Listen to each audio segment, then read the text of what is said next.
I'll be reading chapter 6 of a series of unfortunate events, The Bad Beginning. The next morning, when the children stumbled sleepily from their bedroom into the kitchen, rather than finding a note from Count Olaf, they found Count Olaf himself.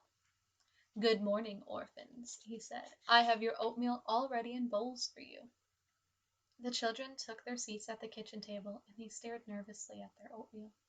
If you knew Count Olaf and he suddenly served you a meal, wouldn't you be afraid there was something terrible in it, like poison or ground glass? But instead, Violet, Klaus, and Sunny found that fresh raspberries had been sprinkled on top of each of their portions. The Baudelaire orphans hadn't had raspberries since their parents had died, and they were extremely fond of them. "Thank you," Klaus said carefully, picking up one of the raspberries and examining it. Perhaps these were poison berries that looked just like the delicious ones. Count Olaf, seeing how suspiciously Klaus was looking at the berries, smiled and plucked a berry out of Sunny's bowl. Looking at each of the three youngsters, he popped a berry into his mouth and he ate it.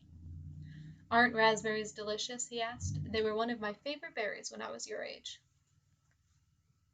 Violet tried to picture Count Olaf as a youngster, but she couldn't.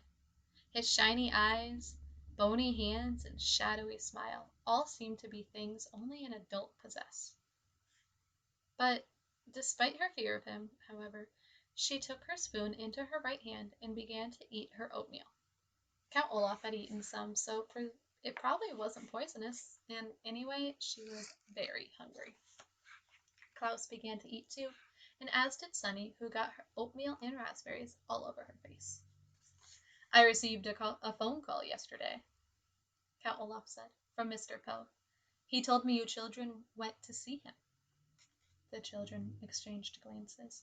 They had hoped that their visit would have been taken in confidence, a phrase which here means kept a secret between Mr. Poe and themselves and not blabbed to Count Olaf.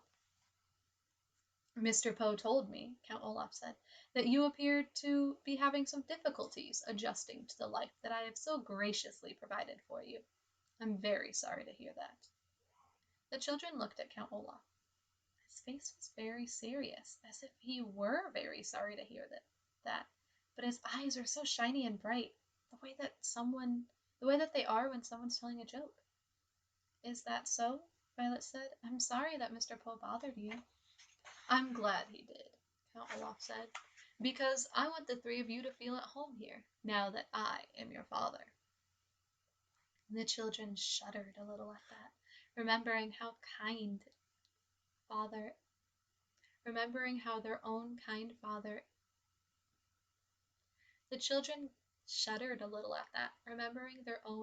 father and gazing sadly at the poor substitute now sitting across the table from them.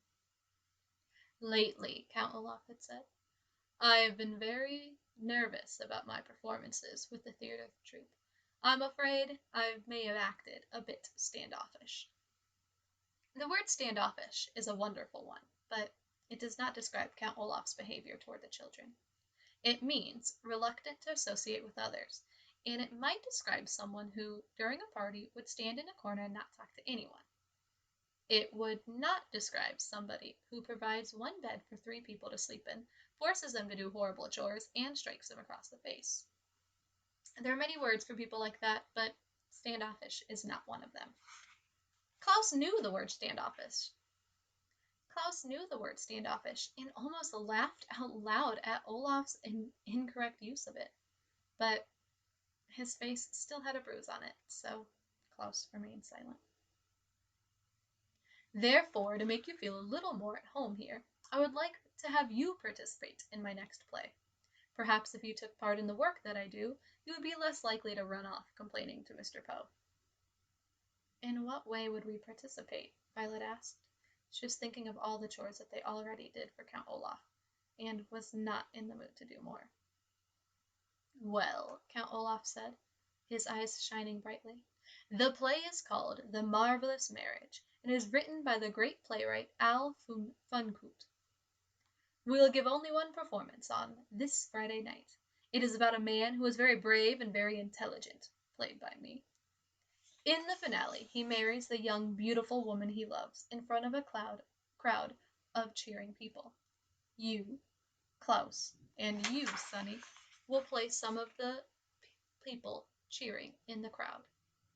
But we're shorter than most adults, Klaus said. Won't it look strange to the audience?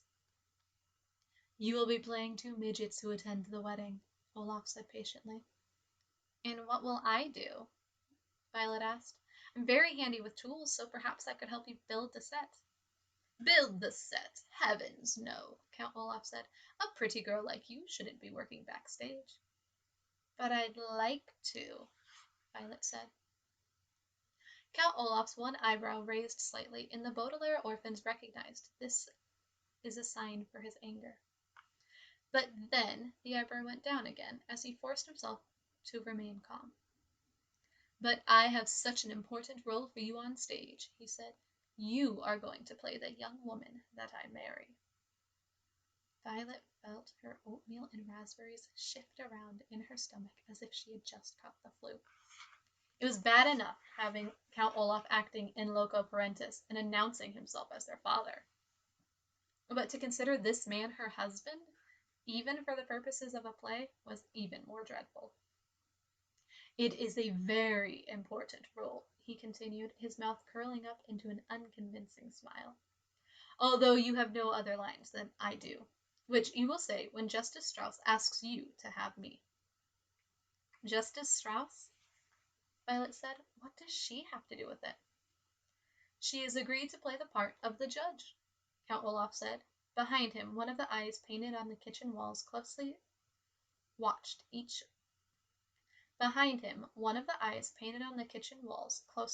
over each of the Baudelaire children.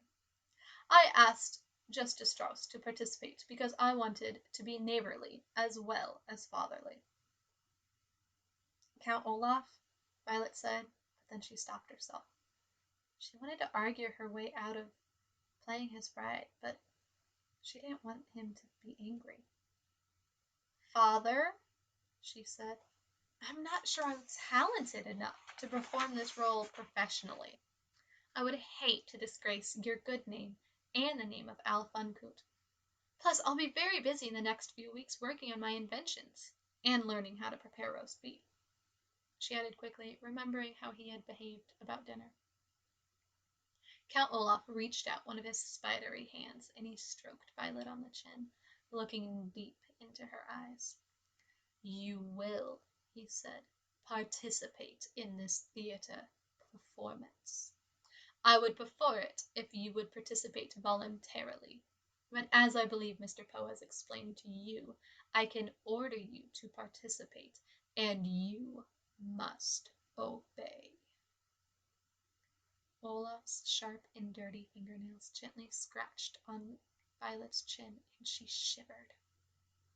The room was very, very quiet as Olaf finally let go and stood up and left without a word. The Baudelaire children listened to his heavy footsteps go up the stairs to the tower they were forbidden to enter. Well, Klaus said hesitantly, I guess it wouldn't hurt to be in his play. It seems to be very important to him, and we want to keep on his good side. But he must be up to something, Violet said. You don't think those berries are poison, do you? Klaus asked worriedly. No, Violet said. Olaf is after the fortune we will inherit. Killing us would do him no good. But what good does it to him to have us be in his stupid play? I don't know, Violet admitted miserably. She stood up and started washing the oatmeal bowls. I wish we knew something more about inheritance law, Klaus said. I'll bet Count Olaf has cooked up some plan to get our money, but I don't know what it could be. I guess we could ask Mr. Poe about it, Violet said doubtfully, as Klaus stood behind her and dried the dishes. He knows all those Latin legal phrases. But Mr. Poe would probably call Count Olaf again, and then he'd know that we were on to him, Klaus pointed out.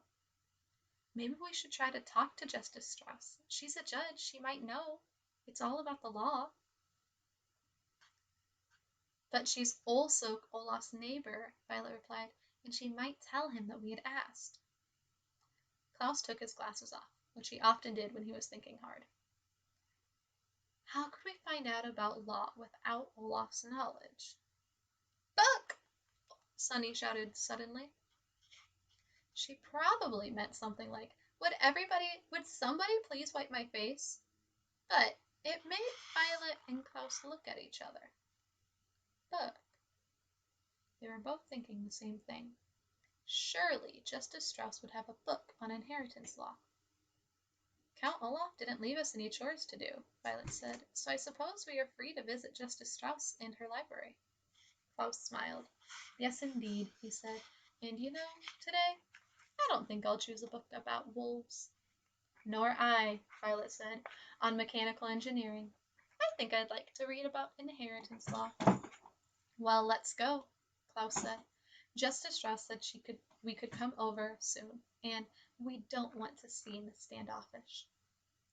At the mention of the word that Count Olaf had used so ridiculously, the Baudelaire orphans all laughed, even Sunny, who of course did not have a very big vocabulary. Swiftly they put away the clean oatmeal bowls in the kitchen cupboards, which watched them with painted eyes. Then the three young people ran next door.